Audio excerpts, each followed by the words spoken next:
So I'm going to hand over to Mr. Walker to introduce the guests for this session, but I will just note that the film that we're going to see at the start of this discussion, Swamp Country, is by Mick Richards and Michael Aird, and all of the photos in this slideshow are also by Michael Aird. So thank you very much. My name is Tim Walker. I'm a descendant of the Yiman and Goring peoples, First Nations peoples here in Queensland. I'm also a lecturer within the School of Earth and Environmental Sciences and chair of the Science Advisory Committee for Earthwatch Australia. Also chair of the First Nations Advisory Team for the Cooperative Research Centre on Transformations in Mining Economies. Today we have a number of panel members to speak upon Indigenous perspectives in southeast Queensland. And before we start, though, I'd like to acknowledge the traditional owners of the country where we are meeting today, the Yagara and Gurruba peoples, and acknowledge their ancestors past, present and emerging, and pay respects to them.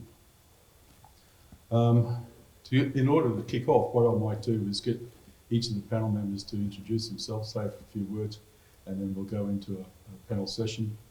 What we'll do is we'll cover a number of areas.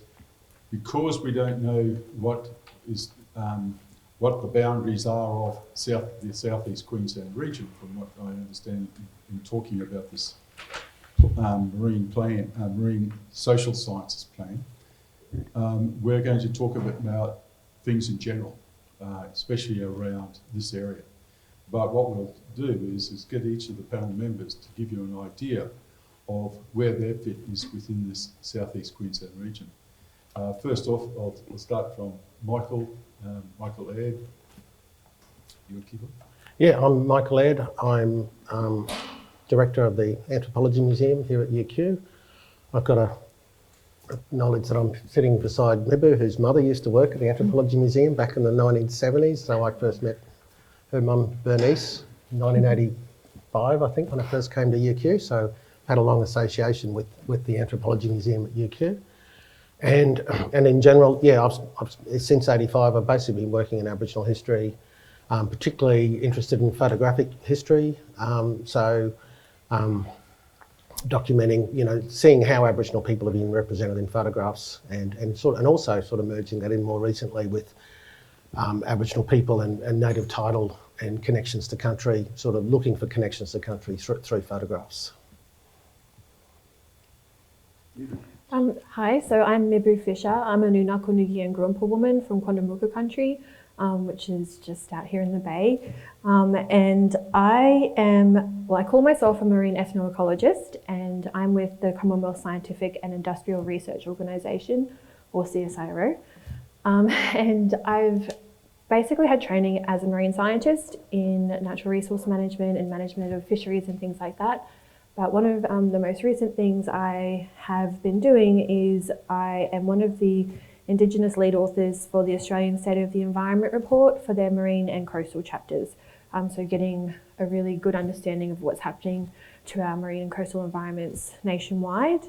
And I've just moved back home to country from Nipaluna, so it would be really nice to engage again in southeast Queensland. My name's Dale Rusker. I'm a Gurrumpul Jendawal Guri from North Stradbroke Island, or Tarangi. I'm a part of the local Aboriginal organisations of the island. I've been a part of them for the last 30-something years. I'm currently a member of the Minjerribah Algonquin Elders and Council, as well as the chairperson of the 1 Mile Residents Aboriginal Corporation. I've been involved my entire adult life in the Aboriginal political struggle and the Aboriginal activism struggle. I played a key role in the beginning of our claim efforts, parallel in the time of Mabo, for our people on Stradbroke Island, given the responsibility as the claim coordinator. I then became the first claim applicant under the native title structure, and I remained as the claim applicant under the native title structure for the first 12 to 13 years until myself and my family resolved that the whole native title system and process was based on injustices, and we tried to remove ourselves from the claim structure and myself as the claim applicant. My entire life has been committed to progressing the recognition of our First Nation sovereignty, and the meaning of that being as the original First Nation owners of our tribal lands. Good stuff.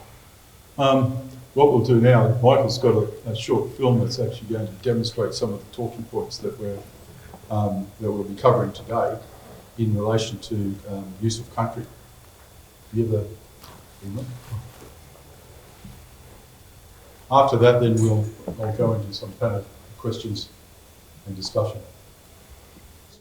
I'll just quickly introduce the film. This is where I've done a lot of camping, overnight camping trips and crabbing on an island called Wangumpa Island in the northern Moreton Bay in the Pimpama River. And this is the second version of a film I made with a good friend of mine, Mick Richards, a photographer and filmmaker. And we tried it first, just basically all I wanted to do was document my favourite creek. So we went up it real fast in the boat, and the camera had trouble focusing. So then we went back at a particularly low tide, just enough water to get up the creek. And it's sort of about an 800 metre trip to get up this creek. And we just filmed it and added some music.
And with that, I'll throw the first question to Michael.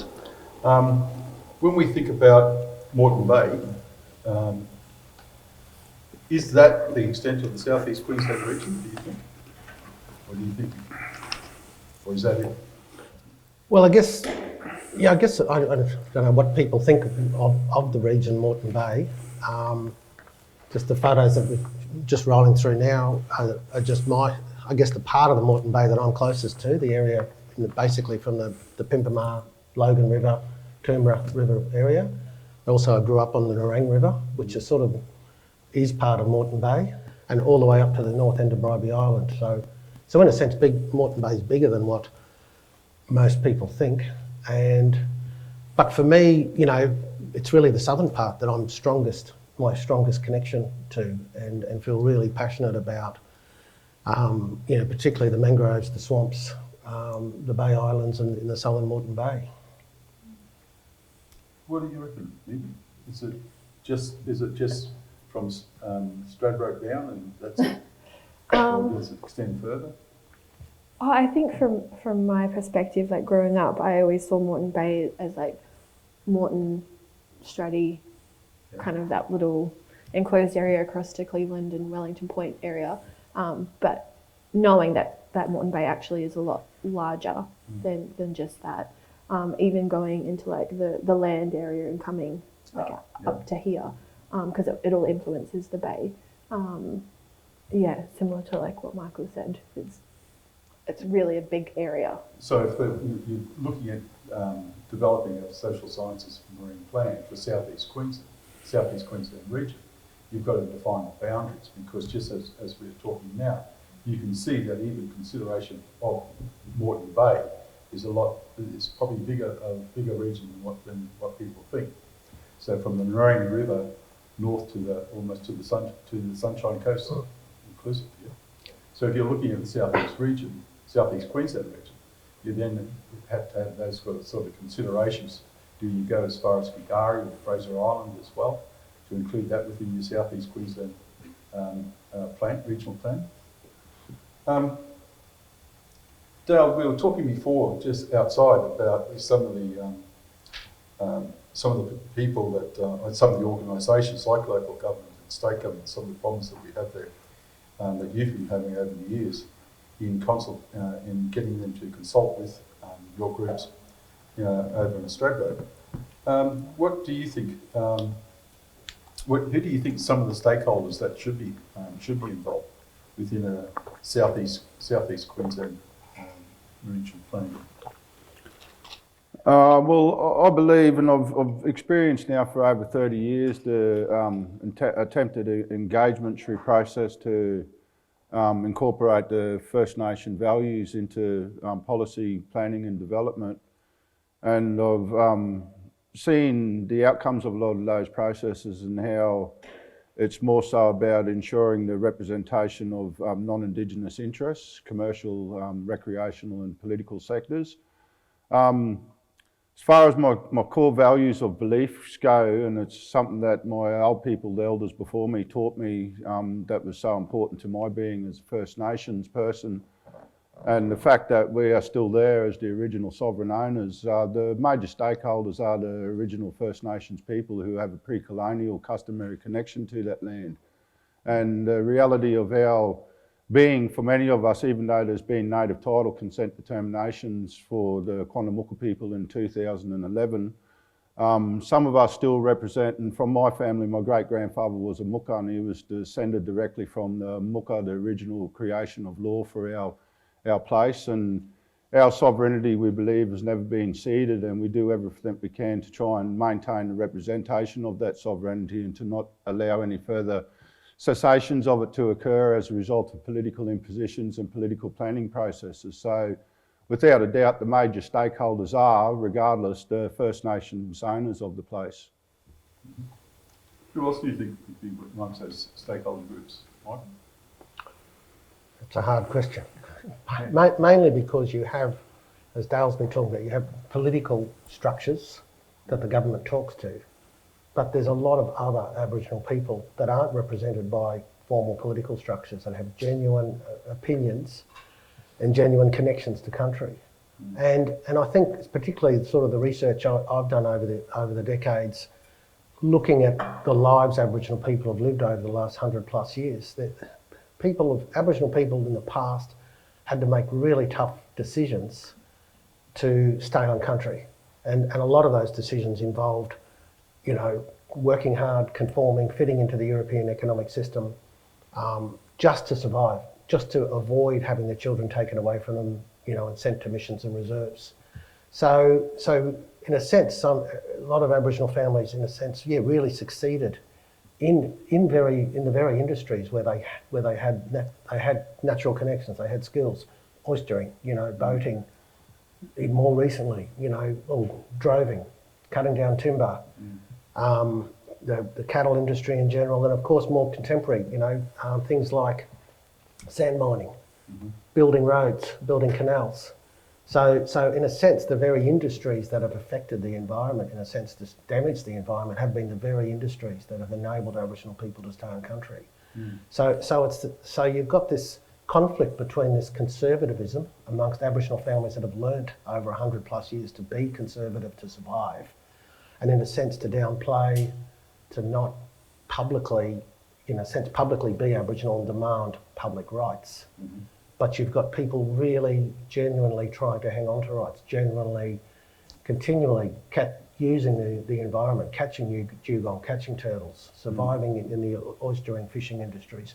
So in a sense, there's a conflict between these, I guess, the contemporary native title system and the way Aboriginal people have just lived and stayed connected, and in a sense from a conservative, non-political point of view. Maybe from a marine science point of view, who do you, what stakeholder groups do you think should be included other than the traditional owners? From a research point of view, when I go into a discussion about stakeholders, I do always say that traditional owners shouldn't be considered as stakeholders. We're rights holders, and so that's a totally separate engagement process. There's a totally different way you should be incorporating traditional owners in whatever you're doing. But in terms of stakeholders, just I guess anyone that has any kind of contact within Southeast Queensland, and whether that is like they might have their own cultural connection to their home environment or their social environment, they might have economic input into it. I think they all can be considered stakeholders. It's kind of endless, the number of people that can be included. But it's not only just people, it's also local government, state government, it's other interest groups, fishing groups, it's also those environmental organisations that are connected there, ranger groups as well. Yeah, and also health, like the health industry, everything is connected, and it shouldn't just be environmental scientists, it should be all the different types of industry, not just those directly engaged in the marine environment. And I think that from a social sciences point of view, I would go back and refer to Closing the Gap report, because if you're going to address issues within any area where people are living, and especially as far as First Nations people are concerned, if you're going to develop a plan, make sure that plan then reflects not only a rights-based approach, but also from a closing the gap, because there are issues there that have already been identified, and you need to see how they play out on the ground. And that's where I think local government, state government, if you're going to engage, make sure we consider rights holders, Indigenous, and that's a good pickup, because I think we've got to consider the special place of traditional owners and First Nations groups, that we're not only merely stakeholders, we're also rights holders. And any research in this area, I think, is one where you've got to start looking at the Declaration of the Rights of Indigenous Peoples through Article 31 and our rights there, and the rights around the Nagoya Protocol within the Convention on Biological Diversity, because they are also international conventions that we need to, I guess, ensure any research in these areas comply with those conventions. So from where we sit, then what do you think are some of the issues that we face in the Southeast Queensland region that might benefit from social sciences input? I'm also a member of the Centre for Marine Socioecology, which is based between UTAS and CSIRO and the Australian Antarctic Division, and it incorporates social sciences into a lot of different interdisciplinary areas. And so I think one of the biggest issues we need to look at is not just climate change, but also population increase and development and the density that we're going to experience coming up. And I think that's one side of marine science that we don't often go into, is the social impacts. And we kind of just focus on one little pocket of, it might be a species or a fishery, and we don't often look at the whole system in a holistic sense. And that's where we really should be looking at Indigenous methodologies and looking at things holistically. And I think that's how social science can also be incorporated. And with you were touching on before, Dale, about on Stradbroke, some of the issues over the years that have risen, it's housing. There's also access to areas as well. What other issues do you think that you might see from a social scientist that can help? Oh, firstly, before I answer that, I've got to make it quite clear that in regards to social science and marine interaction and cultural resource management, our people have had a system in place now that's been functioning for the last 6 or so millenniums, since the bay filled to its current height. And as a result of that system that was developed a long time ago by our ancestors through our URI system, our totemic system, our cultural commerce and our cultural kinship system, which tied us all together from around southeast Queensland through ceremony and marriage, we were able to maintain our old natural systems, and through our maintenance of our natural systems, we were able to ensure complete sustainable biodiversity with how we interacted with our environments.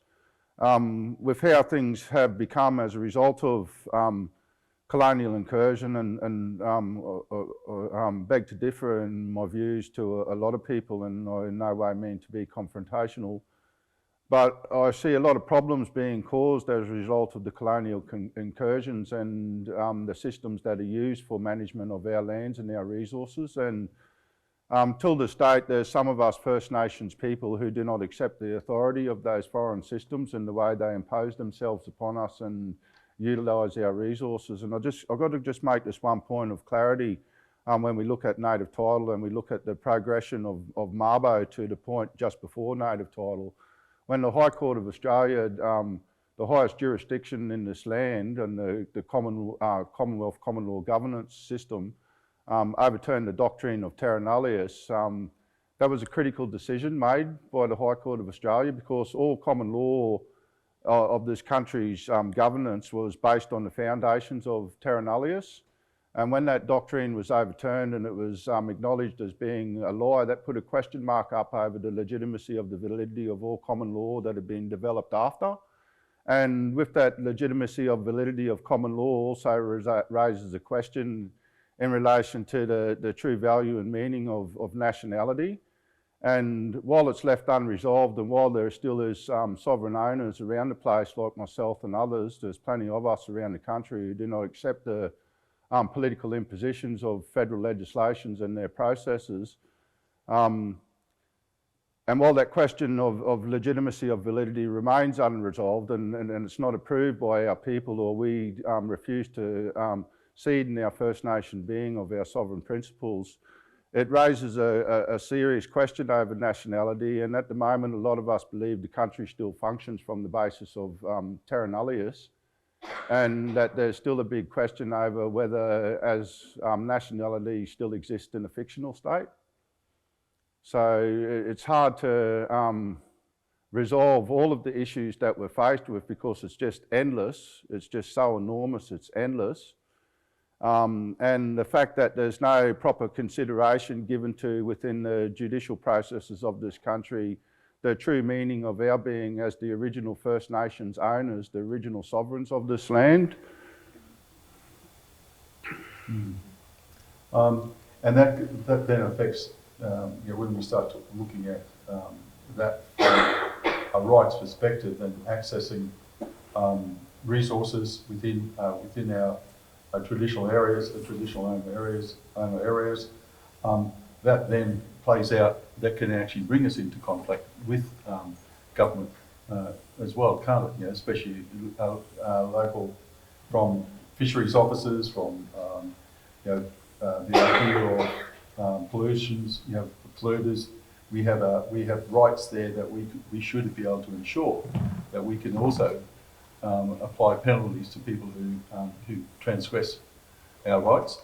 Well, yeah, that's right. And like those rights were recognised by our people, like I mentioned earlier, for many millenniums, and they were upheld by our people. And our natural traditional law, LAW law, allowed for that process to be recognised and respected and maintained over those many millenniums that it's existed for us.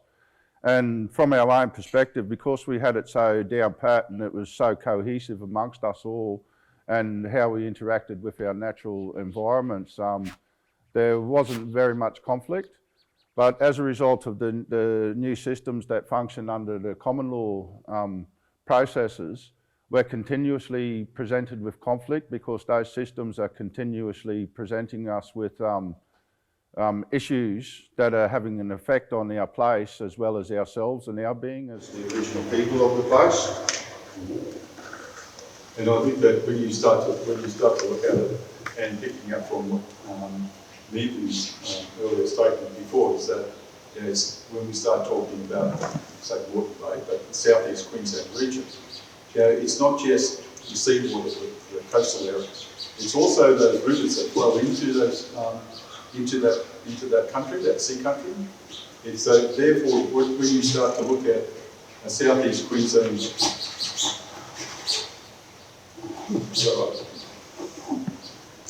when you start to look at South East Queensland, you don't limit yourself as far as the coastal region is concerned.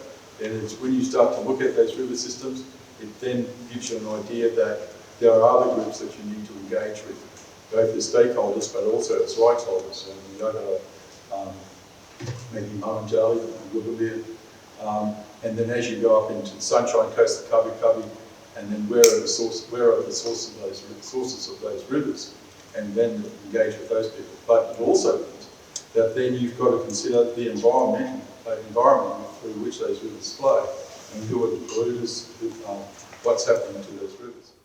As part of Murray Moora Aboriginal Corporation, for which I'm chair, we're now looking at trying to build a case to take to the state government over the next 10 years and the lead up to the Games about the rights of the Maiwar River, the Brisbane River, or Maiwar, and to look at it in line with the Wanganui River and also the Yarra River in Victoria. So it's a rights of nature approach. And I think you've got to consider that as part of the social science, if you're looking at it from the social sciences lens, through a social sciences lens. And this is picking up from what Dale just said, what are your perspectives? And this, I'll ask all of the panel on this. What are your perspectives on Indigenous engagement in governance structures, especially around marine decision making in this instance? I think just in general, there's always a dilemma of the government wanting surety of process, and I guess talking to Aboriginal community representatives who I guess have a high profile and may not necessarily be genuine, when many people within the community may not see them as good representatives. So it's this conflict of, is the government talking to the right people? And And do they have the authority to speak? Do they have the, and of course, the native title structure, in the Moreton Bay area, I think that what Quandamooka is the only determined claim within the Moreton Bay area. Others are all registered. So the registration under the sort of state legislation, a registered claim then in turn brings a registered cultural heritage structure that the government then sees as the priority to negotiate with. But often those particular cultural heritage registered bodies may be very small in their, very minimal in their communication with the rest of the community.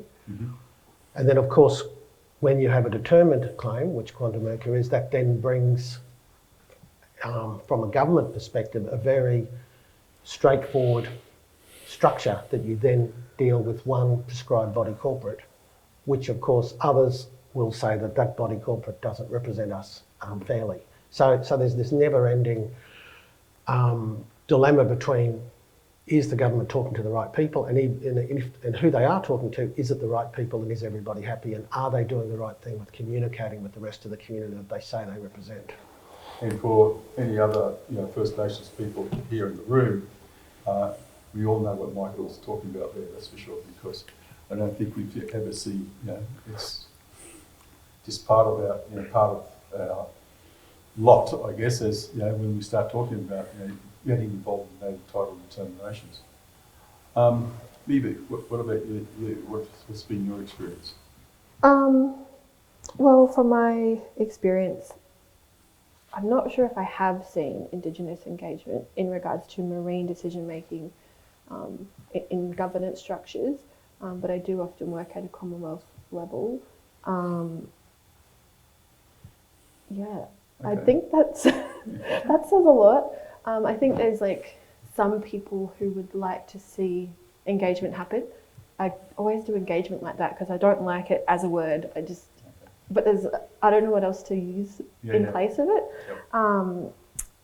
Yep. I think there's a real lack of that, and it's not just engaging with people, it's having them in decision making positions and in powerful positions to say no or yes, but then it comes back to, am I speaking to the right person? Is everyone happy with this? It's complicated. What about yourself, Bill? Well, if I could just take it back one little bit before I give that explanation with regards to definition of area. And if we look at our old ancient system of commerce and our Uri system and how it was governed through kinship and traditional law, the entire area of southeast Queensland was a part of one big entire cultural landscape or cultural resource area where there was shared commerce amongst the people from the Bunya Mountains right out to the bay. And even with my family kinship, that the bloodlines that come down to me, I have my Yagara bloodline from my grandmother, and then I have my Nunakula Andambi Cubby bloodline that comes down from another grandmother, as well as my Bay Island Gurrumpul Gendavul bloodlines. And through that old system, we were able to ensure that our system of commerce through our tribal law maintained our sustenance and our being as the first people without ever impacting upon the natural environments.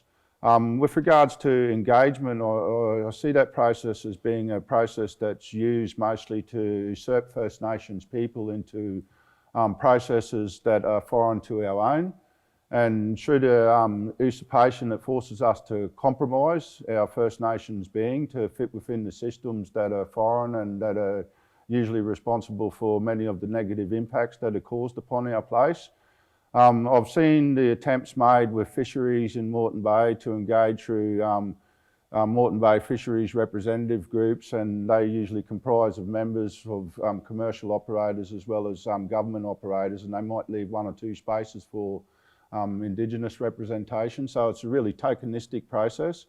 I've seen it also apply with industry, and like we had the mining industry operate on Stradbroke for some time, and that caused a lot of contention and conflict within our community, let alone the impacts it caused on our natural environment and our cultural heritage values. With regards to engagement, again, I'll go back to my First Nation sovereign being and the fact that many of us have refused to cede that sovereignty. And in 2011, when the Quandamooka people had the consent determination, my Moreton family group chose to oppose it. And we made it public that we weren't willing to consent to the terms that were being proposed for settlement through the Indigenous land use and management agreements. And we chose instead to make it public that we reserved our First Nation sovereignty instead of consenting to native title. So on that basis, engagement is something that's a bit premature. Before engagement, they need consent and authorisation from the original First Nation owners of the place for it to be a legitimate process. Cheers, thanks. I think that when we start to look at this engagement within engagement in governance structures, I think it's important because quite often we're invited as First Nations or Indigenous peoples to come into these. Can I add something else on that too, Jim? I'm sorry. And just with regards to engagement, and it was mentioned just before by Michael, since 2011, all levels of government, federal, state and local, have chosen that they only need to engage with the native title prescribed body corporate on the island. The PBC was only established in 2011. We've got at least a half a dozen other Aboriginal organisations that are representative of the community aspirations that were all established from the 1970s up until the 1990s, many decades before the native title body corporate was established. But the native title system promotes that there only needs to be one engagement with the native title prescribed body corporate, and there's this big issue that we're trying to resolve in relation to our ancient cultural moral fabric and belonging to that fabric as being important to be able to represent First Nation opinions or Indigenous views and interests. The last 10 years on Stradbroke Island has involved other organisations that have been excluded from process, deliberately outright excluded from process, even excluded by our native title prescribed body corporate, trying to force local, state and federal government to accept the need to engage holistically and fully with the entire Aboriginal community. And it's only been in the last 2 years that the governments have realised the importance of that engagement, and they've started to engage broader than just the native title prescribed body corporate.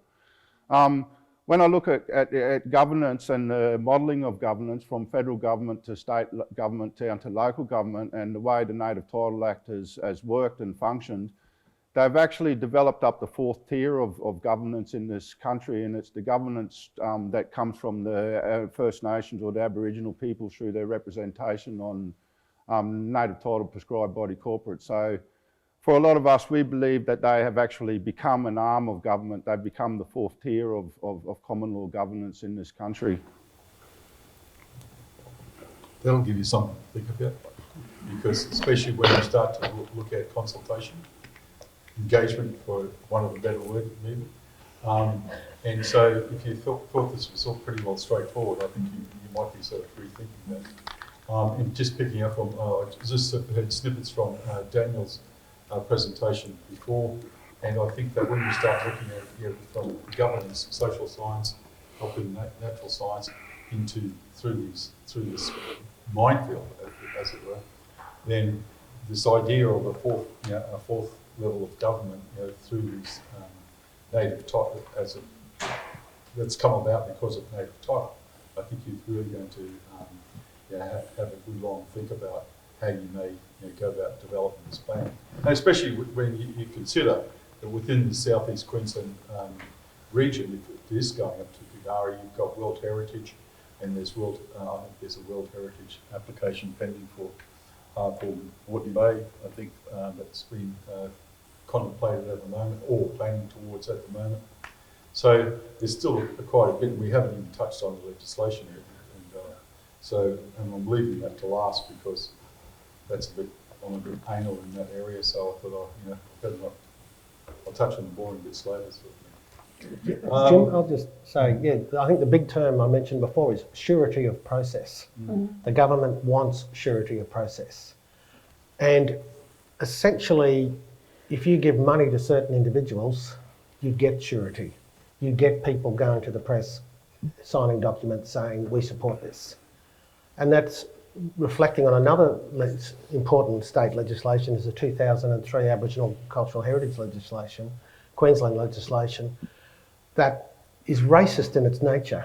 And why I say that is because the legislation says only Indigenous people can decide what is important, which sounds good in theory, but there's in a sense, no guidelines to that. If you can pay money to an Aboriginal person and have that person say that a site is not important, and you saw the parallel thing happening in Western Australia with a cave with radiocarbon dates of, was it 38,000 years or something, being destroyed because somebody signed off on that. So the same thing's happening here. Sites, Aboriginal archaeological sites are getting destroyed every day of the week, and Aboriginal groups, and not all of them are bad. They're in a no-win situation.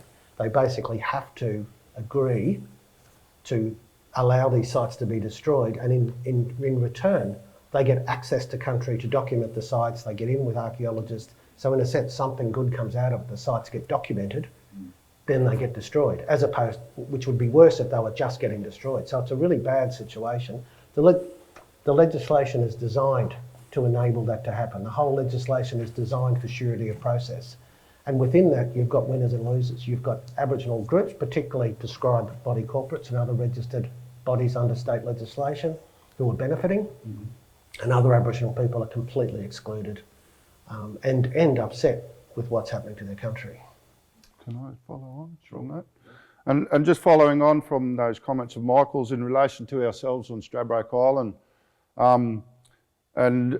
something we've been trying to address now for some time is the way the cultural heritage legislation works, and a lot of us feel that it's a very discriminatory process.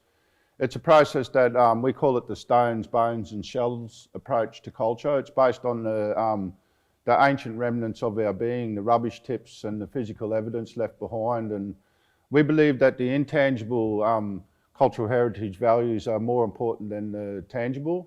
And we've made submissions in response to the Juukan Gorge inquiry. We've also made submissions in response to the State Heritage Review. But what it's caused for our people on Stradbroke Island is our prescribed body corporate is also the registered cultural heritage body. There's been one issue, one of many, and there's quite a range of these problematic issues occurring as a result of government imposition of processes resulting from the end of sand mining through what they call the economic transition strategy for North Stradbroke Island, where they developed up a heap of tourism concepts and got our native title body corporate to facilitate the development of around about half of those concepts. We were presented with contention in relation to a few, and what resulted from that contention was in January last year, 3 days before planned development was commenced to occur, we set up a Quandamooka Truth Embassy on one of the development sites where they were proposing to house the remains of a whale, and that area was listed for cultural heritage protection in 2004, but because of the way the native title process works and the fact that our prescribed body corporate was the native title administrative body as well as the registered cultural heritage body, they were the developers who proposed the development, who modelled the development. They were also the body that was responsible for undertaking the cultural heritage assessment. So we're presented with a lot of conflict when our own bodies are the developers and the heritage assessors, so it can only go one way. So it's caused conflict on the island for us as a people. It's divided us fully, and we've responded to both those heritage, or to the Juukan Gorge inquiry as well as to the State Heritage Review in relation to the importance of intangible evidence. But the difficulty remains the fact that our native title prescribed body corporate has been empowered as the fourth tier of government, and they're supported by state, federal and local government. So it's a really hard undertaking for us to have to commit to and to try and overcome as a people, because we value and appreciate the importance of our natural environment and the intangible heritage evidence and knowledge that we have in relation to that environment. And just the reason I referred to the cultural heritage legislation as racist is that there's, as opposed to environmental legislations where there's international guidelines deciding, if there's I don't know much about environmental guidelines, but, if there's a species or a particular type of environment that's very rare and should be protected because of its rarity, there's like international guidelines saying that this should be protected for these scientific reasons. With Aboriginal archaeological material, it's totally dependent on basically somebody agreeing for the site to be destroyed. There is no a radiocarbon date of 40,000 years is not going to protect a site if an Aboriginal rep body says they're okay with it being destroyed. And I think that when you start looking at this Southeast Queensland marine plan from a social sciences perspective, how are you going to engage? How are you going to identify the organisations that you need to engage with? Does anyone have a clue how you're going to do it? It's a question. Yeah. It's like the first week of semester when you ask the students a question. They're all a bit shy to put their hand up. So, any idea? I'll say something, but I don't know who's developing the social science plan. I'm just here as a guest for the day, just listening to what's being said. But my very limited experience of working in the marine spaces is so complicated in terms of the levels of government and jurisdiction, and acknowledging that that's all an artificial construct that's been placed on the land since European arrival.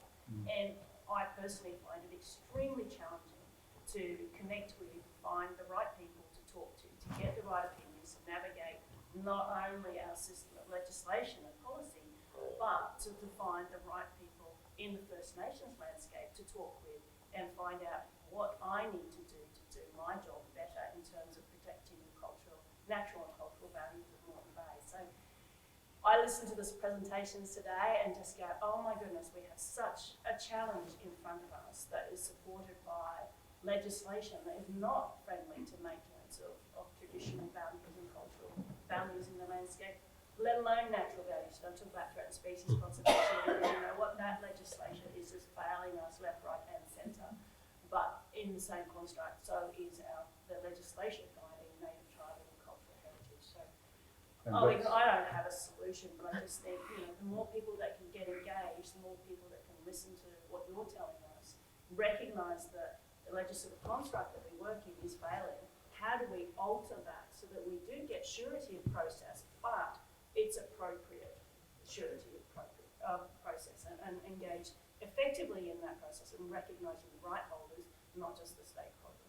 And I think that when you decide what is the Southeast Queensland region for which this plan is going to cover, I think if you go to the DATSIP website and then identify, you can go there, you can type in the area the area that you're looking for, and then it'll show you all the Indigenous organisations in a particular area, a particular region. Then I think that's when the hard work starts to begin, because you've got to work out within all those organisations where are you going to get the authority, get people with the authority to speak on engagement on issues that affect us, as Aboriginal people. What are you going to do insofar as those of Indigenous peoples who live here but aren't from this country? Do you ignore them? Where do they fit within this idea of stakeholder and rights holders engagement? That's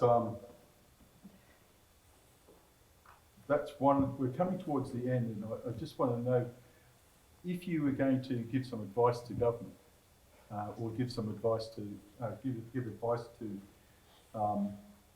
the group that I guess you've got a steering committee here for the Southeast Queensland Marine Social Sciences Plan. If you were going to give them some advice, what would you advise them to do as far as setting up a consultation mechanism? Put money on the table. Put money on the table?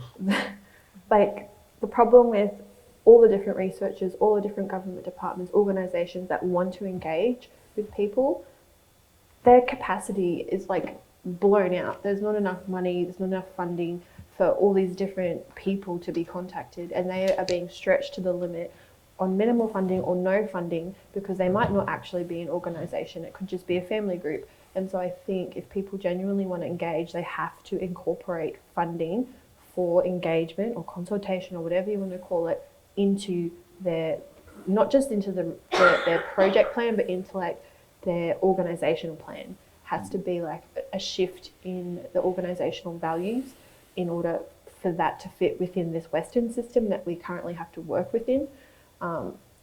I think without genuinely wanting to do that, engagement will be really hard.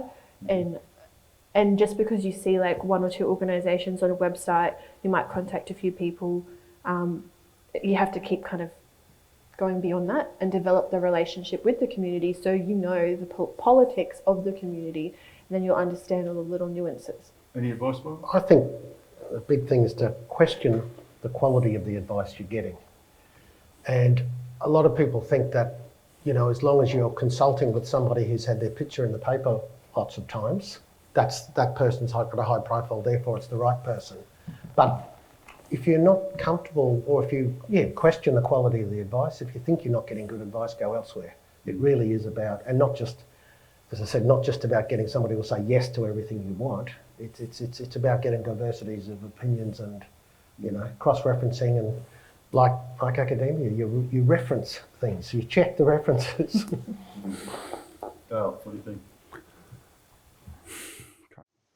Short answer to this, I'm sorry. And I in no way again mean to be confrontational confrontational or conflicting to people's values or opinions. But I believe from our perspective as Aboriginal First Nations people, as a result of colonial invasion and the forceful occupation of our lands and the utilisation of our natural environments and the exploitation of our natural resources, something that's continuing to progress rapidly, like they extract our groundwater from Stradbroke to supply South East Queensland. We're faced with major development proposals now, like the big one being the Toondah Harbour development, where they're actually revoking international law, international registered Ramsar protected areas so they can proceed in this mass development, and money sort of governing and guiding the whole process because it's a multi-billion-dollar exercise. Our people as a people, as a result of the imposition of common law processes and the administration of ourselves, which includes foreign values being imposed upon us, have become consciously divided. Some of our people believe that the solutions lie within government processes, and some of us believe that the solutions lie in ourselves. And the division that has caused for us morally has grown that so far that we're now in this sort of what I would explain as being a conscious tug-of-war over defence of morality in relation to the meaning of our being and our reasons as Aboriginal First Nations people. And we've never been given the opportunity for ourselves. We hear all this talk now going on about the need for treaty, like 230 years later, the need for treaty. The Uluru Statement, Voice to the Heart, the inclusion after a referendum of recognition of ourselves and our sovereign sentiments in the colonial constitution. And I believe all these processes are about usurpation and coercion, and they're very tokenistic, and they're all designed to ensure the maintenance, again, no offence, of white privilege, white democratic privilege in this country, and ensuring that the benefits of those democratic entitlements are held through common law sovereignty over that of our Aboriginal First Nation sovereign forms. And through these processes of usurpation, such as native title, we're forced to legitimise the validity of colonial common law sovereignty over that of our own. And it's very disheartening to see that these processes are still occurring, and that there's no consideration given to us as a people being able to facilitate a process of our own, to resolve for ourselves firstly what we believe we are and where we sit politically in this nation, and how we want to progress the political developments of this nation through legislations and through things such as treaty.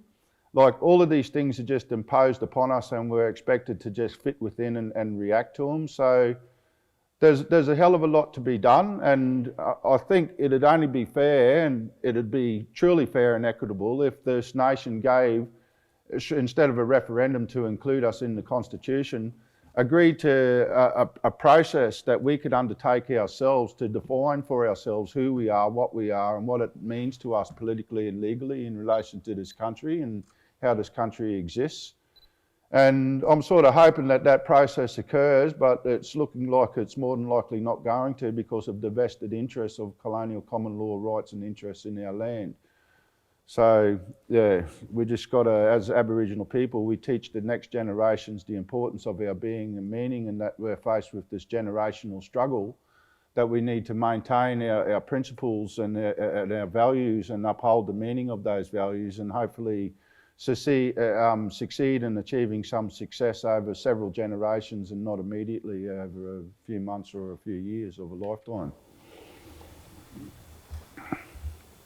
Thanks, Al. So you can see from that there's a certain amount of complexity that surrounds engagement is purely an understatement. And I just want to pick up on something Mibu mentioned just very quickly, which was relationships. And I think if you want to get some guidance in developing this plan, I think that you've got to take that time to build those relationships, because the complexities that Dale's just outlined, the issues that and that Michael's raised, I think are ones that you're really going to need some form of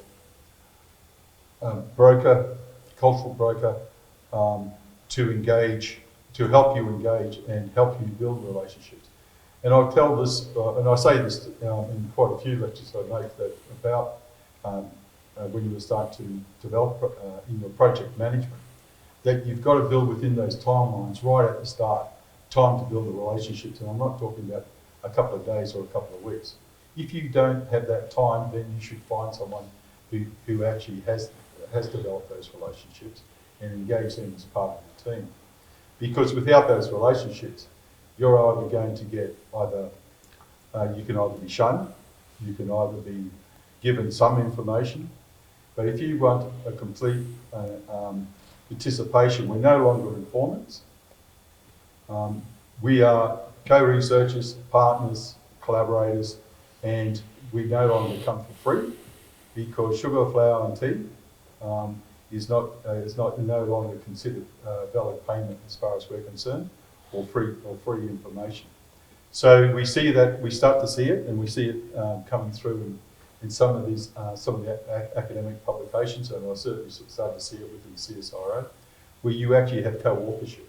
And co-authorship doesn't necessarily mean that it's the Aboriginal people have actually written the paper. It's using that whatever the verbal, some of the verbal conversations that people have had, and it's recognised within those publications.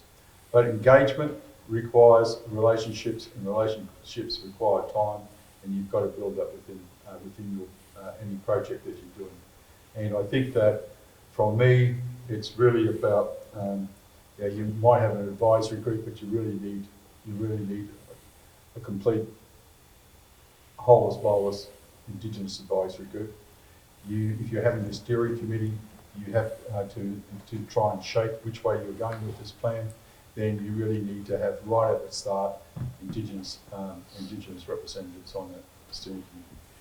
Any last words?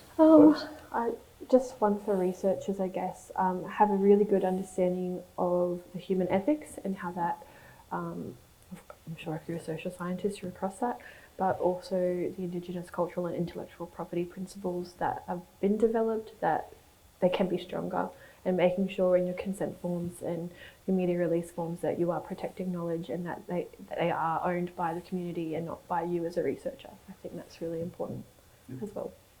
Michael, last words? Well, I guess as a social science person, I'll say that I think social science has, looking at history, looking at Aboriginal people's connections to country over a long time, and as Dale's been saying, talking about not the modern version of what rights are. Dale's talking about rights that have always existed. So it's and to me, I think it's in a lot of my research, I just look at the history of families and the connection, the efforts they've gone through tough periods of government legislation to stay on country, and that, to me, that's proof that Aboriginal people have very genuine connections to country, and that should be acknowledged in any research. Dale, how about you? Last words? No, I think I've said enough already. All right, folks, that's us. But are there any questions before we finish? Yeah. I have a question about maybe some advice you'd give to people early in their professional careers or their academic careers, or maybe even high school, of ways they can meaningfully engage with traditional owners and Indigenous communities. Okay. Definitely would recommend, if you have access, to do the IATSES Code of Ethics course that they have, just as a basis for understanding about engaging, but also just get comfortable in having conversations with people and just sitting with people, listening, actually understanding what deep listening is, and being able to do that is a really helpful thing to learn early on in your career. And IATSES is the Australian Institute of Aboriginal and Torres Strait Studies. Steve? Just going on what Michael said, and also Dale, like, universities like the assurancy of process and governance, and I know, like, this is a big elephant in the room right now, UQ, with the way that scientists and social scientists are meant to engage within Moreton Bay, it's through a memorandum of understanding with prescribed body corporate groups that ultimately exclude, as you've mentioned, a lot of other people that should be included in the engagement process. How do we, the people that are trying to do all this sort of work around issues like that? I mean, do we ignore those agreements that are put up, or do we force universities to reconsider them? Do you want me to respond? I think universities have got to be forced to reconsider it the same way as state and local and federal governments are going through at the moment of reconsidering what's registered through Indigenous land use and management agreements in the federal courts. And in forcing the review, acknowledging that not all First Nations people are part of those prescribed body corporate processes and through their representation, and that there are other value systems that are maintained and upheld. In relation to just the previous question, and an important thing that we're trying to deal with at the moment, and it's in relation to our being as First Nations people. And like I've been trying to explain it now for some time so that we ourselves can understand it, like our cultural social fabric and how ancient that fabric is for us, and how being connected to that fabric is so important for us. And like a lot of our old people simply defined it as in a statement, and they said you need to walk the walk before you can talk the talk, because that's a part of cultural credibility, and walking that walk and understanding what that walk's about for us as First Nations people, and following in the footsteps of our ancestors before we can talk the talk. And that's a part of our ancient cultural fabric that's evolved in more contemporary times. It's sad to say, but it's a sad reality. Many of our own First Nations people have become detached from our own cultural fabric because of foreign values and foreign processes. And where there has been that detachment for them, it's so important for them to reconnect back in, to become a part of that walk again, so that then when they talk the talk, they're accurate in their representation of meaning. So that's a pretty big issue for us as First Nations people. And again, we need to be given an opportunity to resolve for ourselves, and we've been denied that opportunity now for some time. And hopefully over the next several years, we will be given that opportunity before things like treaty or Uluru statements and that proceed much further. But I think it's up to the universities themselves to see the reality of reason and to force review of process. And if they want to achieve a proper, thorough, holistic, valuable participation, then without a doubt they have to review the current processes of engagements directly with the native title body corporates. And like just an example, and I hate to use example of my own people, like our native title body corporate and the makeup of it, and when I talk about social cultural fabric and belonging and that, we have some people that sit on our body corporate who've never lived on our island at all, and they've never been a part of the cultural fabric of the walk of the island, and the only fabric they've been a part is the native title fabric that's been created as a common law construct for our people. So yeah, it's up to the universities, I think, to force the review of the processes and ensure that they're holistic and they're not just a selective process of what the government's promoted as being the necessary process of engagement with just the prescribed body corporates only. And if it makes you feel any better, I'm a marine scientist and I struggle to engage with my own community in research. Over here, any questions? No? All good? All right. You might leave it go at that, but. I'm incredibly grateful to all of you for your time. It's been incredibly meaningful and challenging discussion at times, but very grateful for your time. So, some Oh, thank you. Thank you. I think we'll take. Thank you. Thank you. Thank you. I think we'll just take 5 minutes so we can fix over the mic.